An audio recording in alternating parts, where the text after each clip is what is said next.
live right now. Okay. Now what'll happen is we run through this stuff first. What I do is I gotta go to Facebook and turn it on. This is the only step that we have to do, is we have to wait for the video to pop up here and then push go live.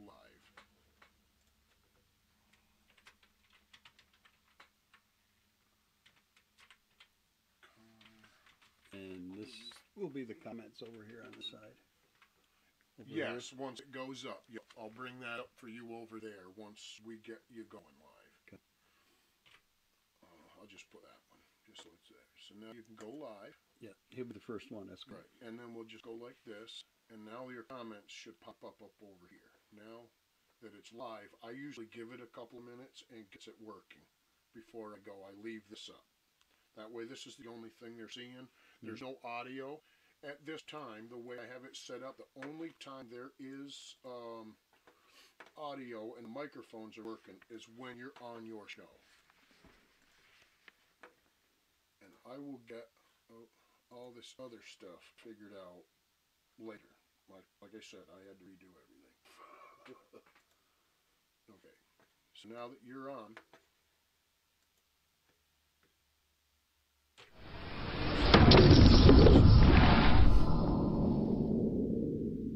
give you a thumbs up when you're ready to go. Which mic is the little one or both? This call is being recorded. You gotta turn that down. Somebody's already on the You gotta listen to so it. you can talk to them. Tell them.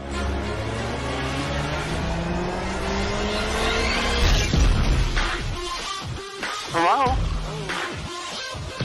Hi. Are you listening to the interview? you will be as soon as you start. Okay, what time?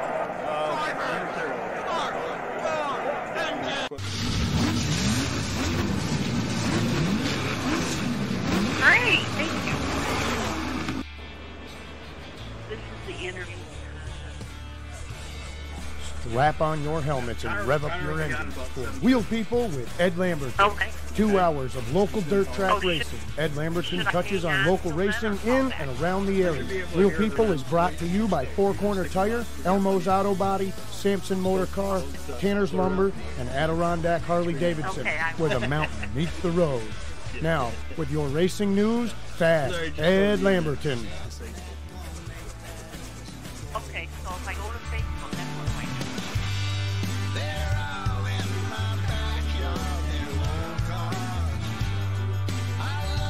Tonight's broadcast is brought to you by Sampson Motor Car, Amsterdam, New York.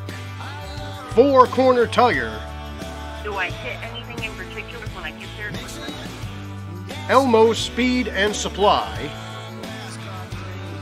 Okay. Honda Speedway Memories Facebook pages,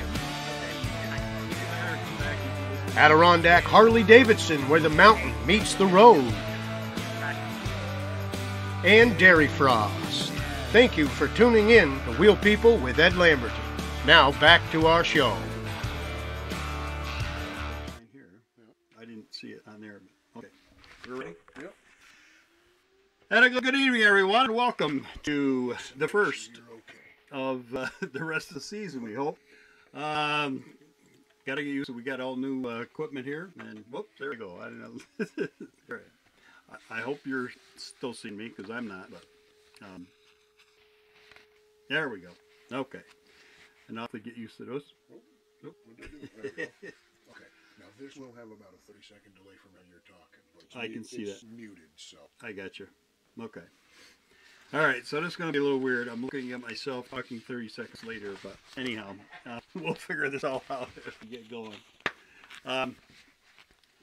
Now, for those of you who are joining us, obviously you have figured out how to get here. We'll have an instruction sheet someplace along the line to explain how you can get us at different places. We are now going to be available on YouTube and as well as our Facebook Live, which has worked well last season, and we're working feverishly to get added more. And don't despair if you happen to miss any of it. We will be taping I guess that's, I don't know if that's still a word, but I'm old, but whatever word. Okay, it's good. It looks good and sounds good from sunny Florida. Thanks, Jim. I said I got to get used to this delay here. I'm seeing myself after I've done something. So anyway, well, it's been a long winter, and I don't think it's over yet. Supposedly it's going to get nice tomorrow, and we'll get some racing in. Unfortunately, here in the Northeast, we have had 4 of our local tracks did get some racing activity in. Of course, Lebanon Valley Fonda ran a week ago on Saturday nights to get their first shows in. Albany Saratoga had to move theirs to Tuesday night, this past Tuesday night, to get their first Friday night show in. They are scheduled to get back online on Friday, this coming Friday as well, hopefully. And then, of course, Glenridge Motorsports Park suffered a little setback when they were just about ready to fire off the modifieds for the feature event, or the crate modifieds, excuse me. They had a electrical issue with the generator, so they called it a night. They'll be running double features their next night, hopefully this coming Sunday. And a great thing that they did that probably the majority of racetracks would not have done. They gave everybody that was there a pass to come back free of charge for Sunday night's show. If you were there 2 weeks ago, Sunday, you can come on in and see the whole show all over again, plus double features for the crate modifieds. And like every track has spring conditions, all of our tracks didn't really get a report on Lebanon Valley's track surface, but I'm assuming, being that they got the same weather that everybody else did, it might have been a little on the dusty side the first couple of weeks. Usually always are. All the light dust comes to the top with all this rain we've had, and makes it difficult for the track prep guys to get the job done and right. And then, of course, we ran it pretty much of a day show at several of the tracks, and that's always not conducive to some great surface and dust and all that good stuff. But they did get some racing in, and that is the main thing. And I just want to, we can go back and talk a little bit about the modified racing that went on since the beginning of the year. And fortunately, I was lucky enough to be down in the sunny south and got a weird echo. Where we get it? Oh, I'm not getting it here. No, you're fine. I mean, what I think it is because it's using both microphones. Oh, okay. So I'm going to key you down just a tad. Okay. As I said, we're fine-tuning here. It's like most of the... Until next no, time, get the new mixer. do not fear. This gentleman here in camo is not a terrorist. I don't think, anyway. Mad engineer. Yes, the mad engineer. There we go. The first show of the season is always an adventure here. That's for sure, especially this year with all the new stuff we got going on. So we're looking forward to getting a lot of great things going for you listeners and watchers and whatever you are. Before we get into what happened so far this season at as far as the modified goes, the dirt modified, I want to let everybody know we did put it out earlier today that we're going to go with the young guns tonight. And first up will be Connor Cleveland, who picked up the 602 Sportsman feature event, the first of the year over at Albany Saratoga. He is not a newcomer to Victory Lane. He has won several features over at Albany Saratoga, and around has been very competitive on the KOD Sportsman Series. And now that the guy who's kind of roughshod the 602s on this end of the state, especially, and pretty much throughout the Northeast, Rocky Warner has put up his 602 boots, if you would, and has moved into the modified ranks, and has got a couple of modified races under his belt now, and we'll be talking with Rocky, I'm sure, as the season gets in there and he gets his feel for the modified. It's a big step, and everybody knew that, and so I don't think a lot of people were expecting him to go out and win his first 3 or 4 races, that's for sure, but he'll be there. He made the shows at some of the Albany, Saratoga for the Bring It, the big show on Tuesday night, which turned out to be one of the better shows. Well, it was the best show of the season so far, that's for sure. Maybe the best of the year. We'll have to wait and see. But a great race there. We'll talk about that in just a moment. But as we said, we'll have Connor Cleveland on first, and then we'll go with our second guest, Nick Scavio, who picked up the first 602 Sportsman feature event at the Fonda Speedway 2 weeks ago, or a week ago Saturday. And then we'll wrap things up with the youngster who we had a chance to, we talked to last year, but who is fairly new to the sport, as is all 3 of these guys, and none of them have been doing it for a long time. But he also is a 602 competitor, David Schilling. And David, I had a chance to get down to Bridgeport earlier this season, and about a month ago, I guess it had been now. Wow, seems like it's longer than that, but where he had things well under control. Looked like he was on his way to pick up a win at a track that he had never been to before, I believe. And then lo and behold, a flat tire caused him to drop out. But it did give Adam McCullough, also a local racer, actually lives around the corner from the station here, a chance to pick up his first win of the new season in his brand new DKM Motorsports chassis 602. So it was great to travel all the way to Bridgeport and see 2 local guys kick butt, and they both were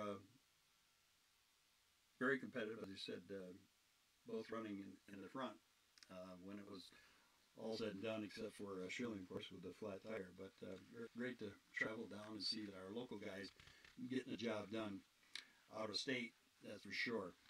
So we'll be talking with David, who went to Fulton Speedway last week for their opener, which got half the show in. They got the sportsman race in on Friday, and then, of course, it got the rained out for their High Bank Holdup, which was scheduled the first Super Dirt Series event in the Northeast, but he had to they had to cancel that one, and that will not be rescheduled, so there'll be one less race for the Super Dirt Series folks this year, losing the High Bank Hustle, or High Side Holdup. And but David did go out and finished in the top 5 there. We'll get exactly where he finished there. So after leading and almost winning at Bridgeport, jumped up to another track that he doesn't go to a lot, and had a top 5 finish, and went back down to Bridgeport yesterday, or Saturday, excuse me. I forgot this is a Monday, and had some issues and did not finish the feature, but he and Adam both traveling back down to where they were so successful a couple of weeks ago. This time, however, it was on the small track, the smaller track, the middle track, 3/8. Bridgeport is kind of unique. I think it's the only one, certainly here in the Northeast, that has 3 different racetracks all in one venue. The 5/8, the 3/8, and the small quarter. Actually has a smaller one in for go-karts in the center, but kind of unique how the layout is set up. But if you get a chance, head down there. We're also going to be talking with the champion down there, Ryan Watt, here in a week or two.